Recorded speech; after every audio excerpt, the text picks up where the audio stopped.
Hello friends, welcome to ePathshala. In this module, we are going to discuss who makes decisions. Who are the actors who play a role in decision making while policies are made?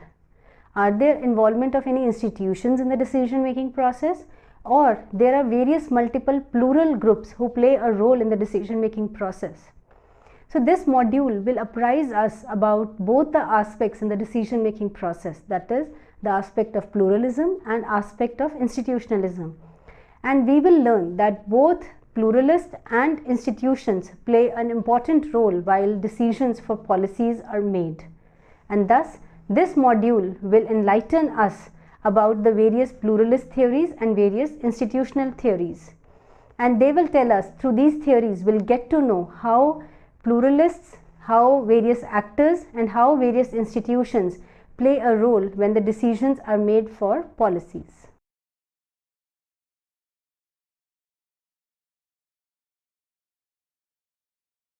Andrew Haywood defines the concept of pluralism as a belief in or commitment to diversity or multiplicity, the existence of many things. As a descriptive term, pluralism may denote the existence of a party competition, a multiplicity of ethical values, a variety of cultural beliefs, and so on. As a normative term, it suggests that diversity is healthy and desirable, usually because it safeguards individual liberty and promotes debate, argument, and understanding. More narrowly, pluralism is a theory of the distribution of political power. As such, it holds that power is widely and evenly dispersed in society, not concentrated in the hands of an elite or ruling class. In this form, pluralism is usually seen as a theory of group politics, implying that group access to government ensures broad democratic responsiveness. In this module, we are concerned with the last part of the definition of pluralism given by Haywood, which deals with the distribution of political power and group theories associated with it. In a democracy, people have a varied range of opinion, values, and varied interests. They all want their interests to be represented in decisions taken by the state.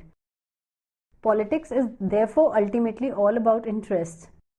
This variation in interests creates complexity in decision making. Pluralism is a study of the representation of this plurality of interests in decision making. The history of pluralism dates back to First World War period. Pluralism developed as a theory against monistic state theory, which supported the absolute sovereignty of state. Pluralists then countered monistic state theory and observed that there were many political authorities and state was one among them. After Second World War, pluralism became a study of group conflict and compromise. Now we are going to discuss about pluralism and its theorists. The first theory which we are going to discuss is given by Arthur Bentley. The first wave of pluralism started with the path-breaking work by Arthur F. Bentley titled The Process of Government. This study treated groups as the most basic unit for political analysis and considered group as basis of all political behavior. According to Bentley, groups represent interests and they exist in opposition to each other. Bentley's study was a reaction against the then tradition in political studies whereby emphasis of studies was the formal structures of government and there was little keenness to study the content of the process. Bentley observed that this overemphasis on the study of formal structure fails to recognize the social context in which institutions are embedded and further having grounding in group interests. According to Bentley, individuals cannot have independent reality. They are known by their activities. The groups to which the individuals belong have a direct bearing on their activities. Therefore, Bentley refuted the assumption of traditional political scientists who considered individuals as unit of analysis. For him, as mentioned above, groups had to be the unit of political analysis. Bentley also stressed upon the homogeneity of groups as they had one goal to pursue. Bentley also refuted the idea of common good or public interest and considered it to be a fake rhetoric. According to him, individuals are self-interested and hence there is no chance of common good emerging from their activities. For Bentley, then, the task of pluralism was to permeate through the surface of political structures and discover the real basis of politics, which is conflict and bargaining among self-interested groups. Now we are going to discuss the theory of David Truman. If Bentley was responsible for first wave of pluralism, David Truman's seminal work, The Government Process, generated second wave of pluralism. Although Truman followed Bentley's footprint, he made significant changes to his group framework and then applied it in American politics. So, for example, Truman agreed with Bentley that the activities of individuals are shaped by their group affiliations. However, he did not deny the role of biological inheritance in influencing individuals' preferences and attitude. Truman also agreed with Bentley that political process cannot be understood in totality if we only emphasized on the study of formal structures. However, he did not reject totally the importance of formal political structures. Truman observed that although many political scientists recognized the need to shift focus from the study of formal structures of government, they were not prepared to totally get rid of it. The formal structures were still important and played important role.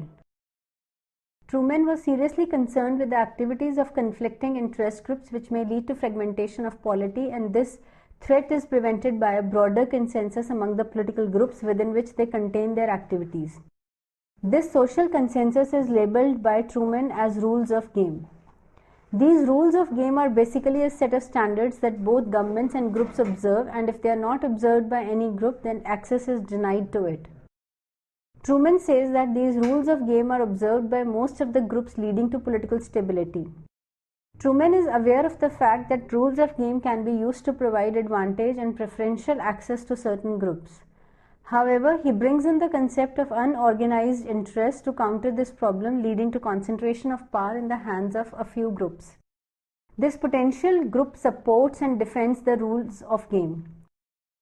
When organized groups threaten the interests of potential groups, then they get organized to counter the dominant groups. This threat of potential groups getting organized for political action forces the leaders to give due regard and attention to their views. Moreover, the membership of the potential groups also overlap with that of organized groups, leading to further restraint on the unruly activities of organized groups. Truman observes that this power of potential groups act as an effective check on the threat of dominant group extremism. So for Truman, this invisible hand leads to equilibrium among the group activities and therefore is vital to the survival of regime. Therefore, Truman believed that one should not overemphasize the unobstructed power of interest groups in decision making and their unrestricted access. According to him, the rules of game are an effective check on the tendency of some groups who get preferential access to get dominant, as these rules of game were enforced many a times by neutral political agencies such as presidency in USA. This was a theoretically contradictory assumption on his part, as it was not clear enough how this is done. Truman has his own share of criticisms as given by Brand. Firstly, his attempt to sustain interest group model with rules of game if not contradictory, is theoretically problematic.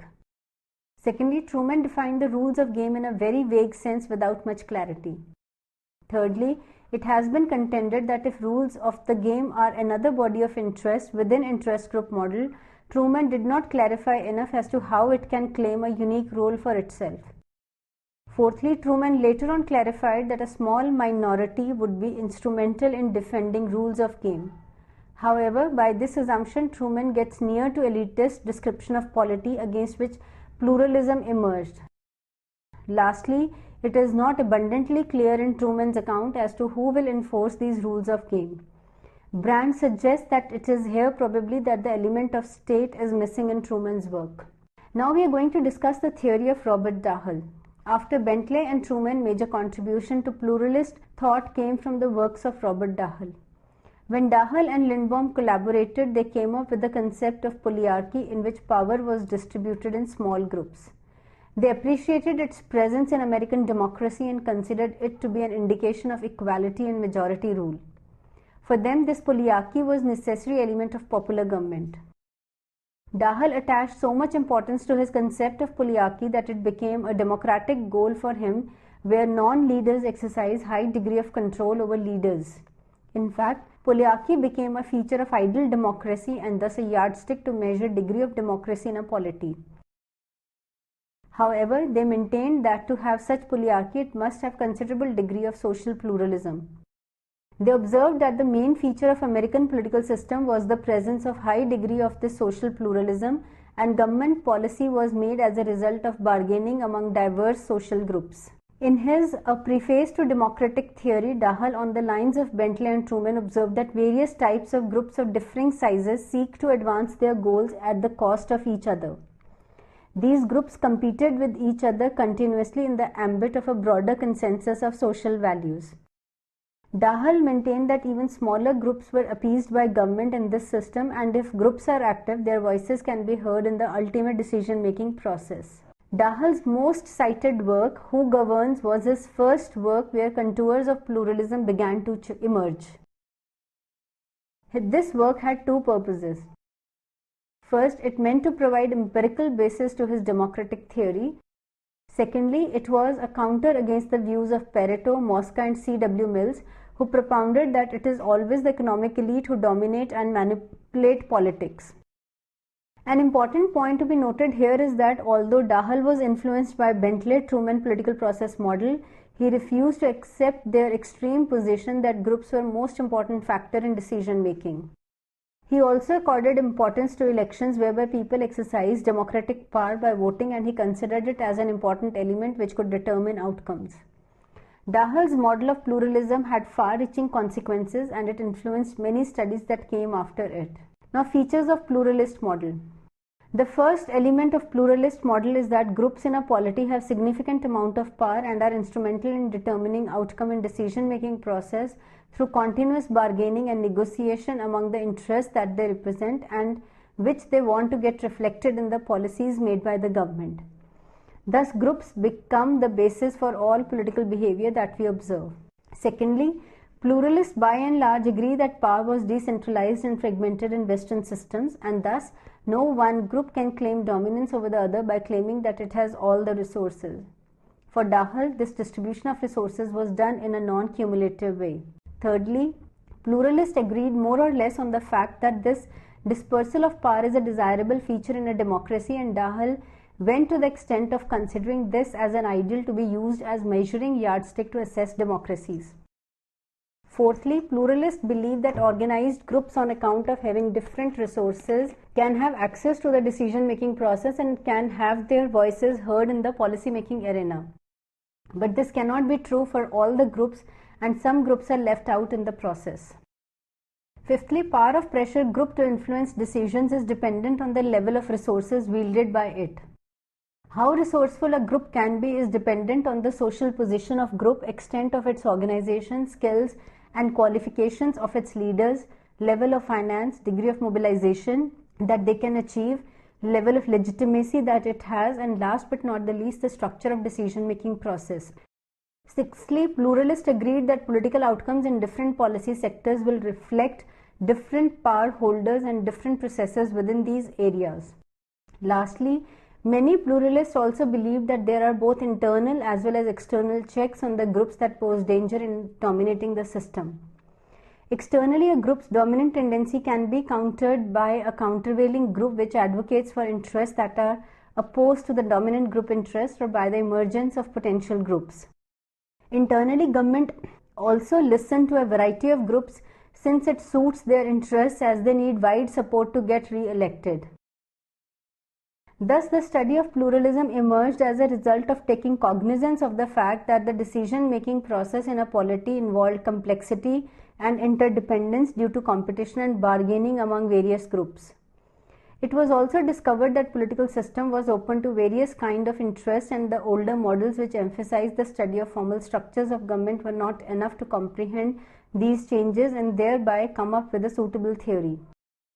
Pluralism emerged as an alternate theory to explain these features of political decision making. However, this pluralist model has also been criticized by many. The next section discusses the criticisms. The critiques charged against the traditional pluralist is that they have accorded importance to groups in an over-the-top manner. In their zeal to discard the studies that concentrated on formal structures of government, they completely overlooked the importance of state and its organs in policy formation. They left no reasonable scope for the possibility that state make policies in an autonomous manner without much interference from groups. Critiques have also pointed to the tendency of pluralists who were sure of the extent of being deterministic that the influence wielded by the groups is proportional to the resources that they hold. Critiques point out that this tendency disregarded the importance of institutions of government that may determine the level of influence that the interest groups enjoy in policy making. Another factor that pluralists did not give reasonable consideration is that of ideology. Ideas or ideology have a significant role in determining policy. Ideology also guides the preference of government, whereby it gives access to selected groups that are amenable to its ideas. Therefore, it is not always true that if groups are properly organized and have resources, they would get an open access to decision-making arena. If the ideas of groups differ significantly from that of government, their access can be restricted. Pluralists also fail to comprehend that other than groups, it is also international constraints faced by the government that limit or guide their policy alternatives. Last but not the least, pluralists have also criticized for their concept of potential groups. It is said that this concept is not clearly defined and too much emphasis has been accorded to them. Potential groups representing unorganized interest may not be a coherent entity. The unorganized character of potential groups can lead to conflict of interest among its constituents. In this case, the possibility of them getting organized into one coherent group to counter government or a dominant group is, if not impossible, remote. Hence, their power as electoral threat has been grossly overstated by the pluralists. Critiques have also questioned the conception of pluralists that there is wider social consensus under which groups operate. They think that it is an ill-formed concept full of contradictions. It is contended that if the interests and values of individuals and groups differ from each other and it forms the basis of competition among them, it is hard to understand as to how a consensus would emerge in this situation. Now, alternate models of pluralism. The important facts pointed out by traditional pluralist model propelled the emergence of other studies. Some of them were in contrast to the discoveries made by traditional model of pluralism, and some aimed at dealing with its shortcomings by refurbishing it through new editions. This section deals with such studies that surfaced in response to traditional model of pluralism. First, multi-elitist theories. McFarland has discussed the models that emerged in response to traditional pluralist models and challenged its assumptions and findings. He refers to them as multiple elite theories. Multiple elite theorists, according to McFarland, accepted the basic contentions of Dahl that there was fragmentation of power in political process, but differed from him that this fragmentation of dispersed power is an ideal element of participatory democracy leading to equality and efficient policy making. Multiple elite theorists argued that there is possibility that there may be particular policy areas where few groups exercise unchecked powers. Governments may lack control of certain policy areas where a group or coalition could act and have access unhindered by any factor. Lowy contended that it is the policy area which determines existence of pluralism or elitism in it. He argued that in areas of regulation one can witness pluralism where different groups have a countervailing power over each other. However, other policy areas might be controlled by a narrow coalition. Multiple elite theorists thus observed that oligarchical coalitions controlled many areas of policy making, and McFarland gives a long list of such theorists who contended that there is existence of islands of oligarchy in particular policy areas. Olson's theory of logic of collective action also pointed towards the existence of oligarchical coalitions in policy-making arena and provided apt rationale for it. According to Olson, collective action is only possible when few units are involved because benefits can be extended to all and thus people would cooperate. When the number of constituents increase, collective action is not possible as there would be a problem of free riders. Now we are going to discuss reformed pluralism. Smith discussed the later versions of pluralist theories under the tag of reformed pluralism, which means accepts many of the criticisms of classical pluralism and acknowledges that government interest relations are often institutionalized and that certain groups are excluded. It is a recognition and refinement of the view that access to political agenda is not completely open. For Smith, the bandwidth of reformed pluralism extended from corporate pluralism to the theory of issue networks. Corporate pluralism defines a situation wherein all groups don't have an equal access to policy-making arena, pointing to the closed-natured policy community. Here, some groups form an institutionalized and regularized relationship with state bureaus, and this is also encouraged by government since it reduces the complexity of policy making for them. With the entry of new groups and increase in demands, both legitimacy and autonomy of state institutions decline. In contrast to the concept of corporate pluralism, Heckler presented a completely different picture wherein policy-making arena was much more open and provided unrestricted access for group participation. Heckler observed that whenever an issue came up, the actors formed informal alliances if their views were similar to each other. He called these alliances as issue networks, and they were fluid and unpredictable. Another variant of pluralism that first emerged in US was called neo-pluralism. Its basic premises were same as pluralism, as it agreed that there were a number of groups competing with each other in policy arena. However, its proponents argued that often certain selected groups dominate in the policy arena. Nordlinger opined that the classical pluralists overlooked the tendency of state to form close relations with some selected groups. Unlike Dahl, who said that in pluralist model resources are dispersed in a non-cumulative manner, Nordlinger observed that the neo-pluralists contended that resource distribution in pluralist model follows a cumulative pattern. McFarland observes that neo-pluralism developed as a response to Dahl's pluralism and against Olson's collective action theory. McFarland observed that there is a possibility of existence of many interest groups despite the logic of collective action. He said that neo-pluralists observed that there was a complex welter of group participation in public policy making. His further observations differentiate the concept of neo-pluralism from the views of Dahl and Olson, and he says neo-pluralists were careful to note that their observation of a proliferation of groups did not imply a fair and representative policy-making process in some issue domain. Neo-pluralist observations were largely based on individual studies of policy-making in particular issue areas, supplemented by theories of why collective action is possible despite free riders in respect to public goods provided by lobbies. To conclude this module, friends, I would like to say that in this module, you learned about the different pluralist theories which were given by Robert Dahl and Arthur Bentley, and you also learned about the theories of institutionalism.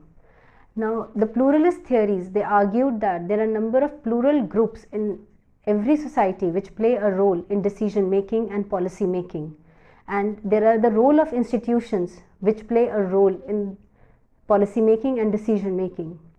Both these aspects of policy making are important and they play an important role in policy making. We cannot negate the role of either of the two, and we have to consider what role institutions are playing and what role various actors, plural groups in the society are playing in policy making.